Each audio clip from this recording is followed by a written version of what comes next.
Assal- Assalamualaikum, student of class 9.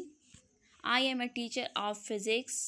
Now we will start chapter number 5. Notes में है page 134 और chapter का name क्या है? ग्रेविटेशन। क्या है? ग्रेविटेशन।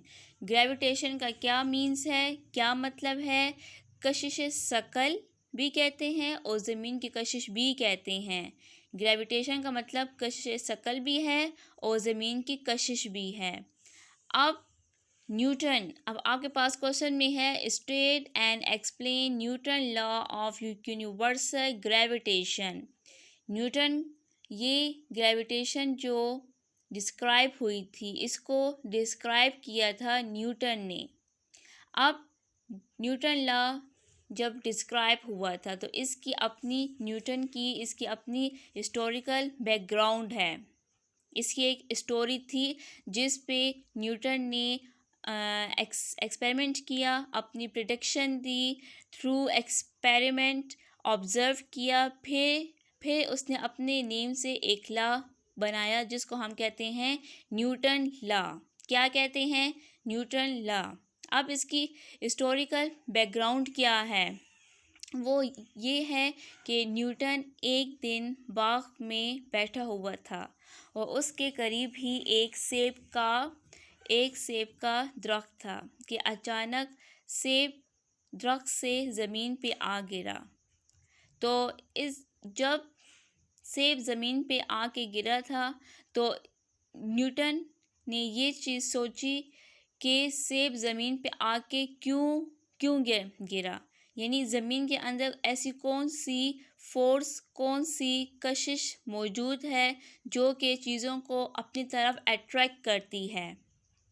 इस बात पे न्यूटन ने बहुत एक्सपेरिमेंट किया, ऑब्ज़र्व किया, फिर उसने एक लॉ जो है वो डिस्क्राइब किया। Everybody in the universe attract everybody with a force.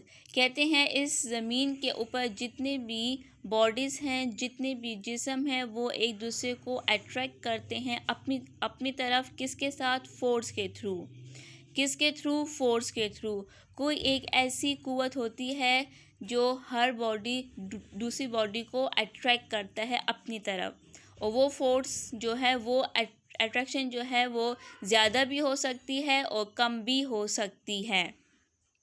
Example में आपके पास अगर ये 2 मास गिवन है, यानी मास मतलब कोई 2 बॉडीज़ गिवन है, कोई 2 वज़न गिवन है। एक m1 है, लेफ़्ट साइड पे m1 है और राइट साइड पे m2 है। ये भी फोर्स लगाएगा और ये भी फोर्स लगाएगा। इसके बीच में जिसको हम सेंटर है, जिसको हमने नेम दिया है आर का। आर क्या है? सेंटर है। अब इन दोनों मास के दरमियान एक कशिश जो है वो मौजूद है, और वो कौन सी है? ग्रेविटेशन, जिसको डिनोट करते हैं जी से। या आप यहाँ पे देख सकते हो कि G is equal to m1 into m2 divided by r square. ये इसकी मैथमेटिकल फॉर्म है। कौन सी फॉर्म है? मैथमेटिकल फॉर्म है कि दोनों मासेस का आपस में प्रोडक्ट और उसको डिवाइड करेंगे उसके सेंटर पे। ठीक है, ये आपके पास जो है ये एज अ फार्मूला यूज़ होगा आपके न्यूमेरिकल्स में। अब इसकी मैथमेटिकल फॉर्म आप देखो, F प्रोपोर्शन है m1 और m2 के, यानी इन दोनों मास के दरमियान फोर्स जो है वो मौजूद है। ये एक दूसरे को अट्रैक्ट करते हैं। जैसे कि आपने यहाँ पे आप फिगर में देखो कि ये दोनों जो मासेस हैं वो एक दूसरे के फ्रंट पे आमने सामने पड़े हैं। ये भी फोर्स लगाएगा, ये भी फोर्स लगाएगा, लेकिन इसका मेन जो मरकज़ है जिसको हमने आर से डिनोट किया है, ये इसका सेंटर है। और यहाँ पे भी एक फोर्स जो है वो मौजूद है, और वो फोर्स कौन सी है? ग्रेविटेशन, यानी कशिश सकल। ठीक, अब यहाँ पे आपके पास इक्वेशन गिवन है F direct proportion m1 into m2। यह आपके पास इक्वेशन नंबर 1 है।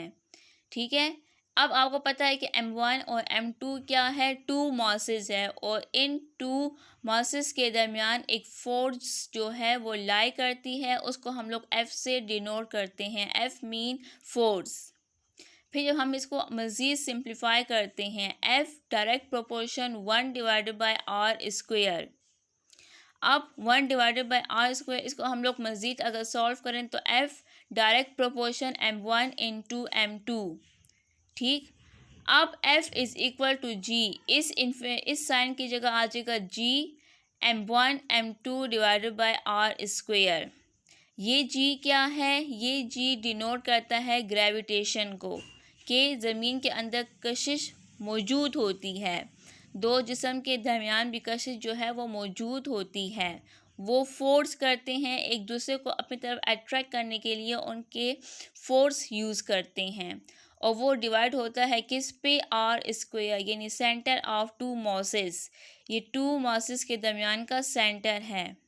ठीक है। r² को क्या हम कहते हैं, centre of two masses. g को क्या हम कहते हैं, ग्रेविटेशन। ठीक है।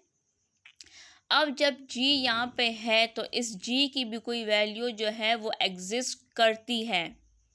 Value of g, here g is proportional constant, it is called the universe constant of gravitation. अब जो है ये जो g है, g का क्या मतलब है, ग्रेविटेशन। इस ग्रेविटेशन की अपनी एक वैल्यू जो है वो एग्जिस्ट करती है, जिसके थ्रू हम न्यूमेरिकल क्वेश्चन सॉल्व करेंगे।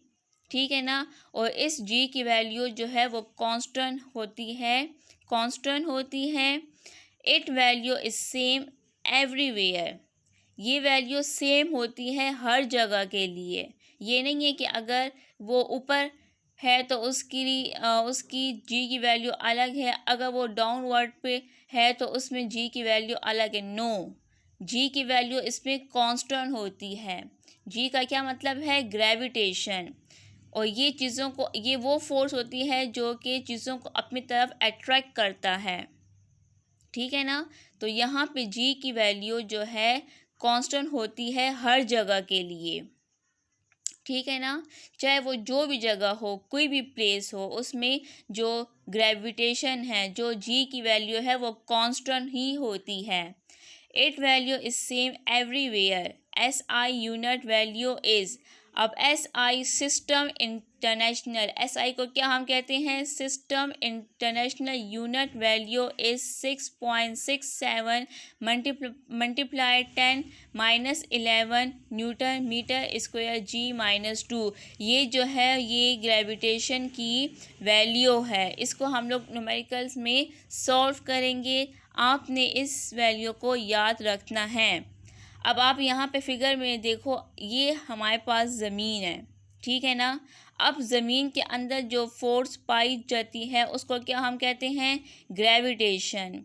क्या कहते हैं, ग्रेविटेशन, यानी ज़मीन की कशिश। ठीक है ना। ये फोर्स जो है वो ज़मीन के अंदर भी मौजूद होती है, ताकि वो चीज़ों को अपनी तरफ अट्रैक्ट करता है।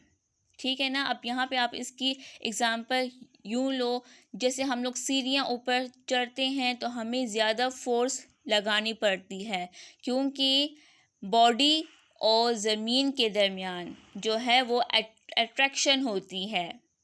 तो जब हम लोग सीढ़ियाँ चढ़ते हैं तो हमें ज़्यादा फोर्स लगानी पड़ती है, और जब हम लोग सीढ़ियाँ उतरते हैं तो उतरते वक्त हमें इतना एफ़र्ट, इतना फोर्स नहीं देना पड़ता, क्योंकि हम लोग ईज़िली जो है वो सीढ़ियाँ उतरते हैं, क्योंकि ज़मीन की जो कशिश है, जो ग्रेविटेशन है, वो अपनी तरफ बॉडी को अट्रैक्ट करता है। तो सीढ़ियों से चढ़ना तो बहुत मुश्किल है, क्योंकि वो बॉडी और ज़मीन के दरमियान जो है वो अट्रैक्शन क्रिएट होती है। हम ऑपोजिट से में अपनी फोर्स लगाते हैं, और जब हम लोग नीचे उतरते हैं सीढ़ियों से तो हम लोग ईज़िली जो है सीढ़ियों से नीचे उतरते हैं, क्योंकि ज़मीन की कशिश जो है वो ऑटोमेटिकली जिस्म को अपनी तरफ जो है वो मूव करने में बहुत हेल्पफुल होती है। ठीक है। ग्रेविटेशन का क्या मतलब होता है कि ज़मीन में, कायनात में हर एक चीज़ जो है वो एक दूसरे को अट्रैक्ट करती है। ज़मीन के अंदर एक कशिश मौजूद है जिसको ग्रेविटेशन कहते हैं, यानी कशिश सकल। ओके।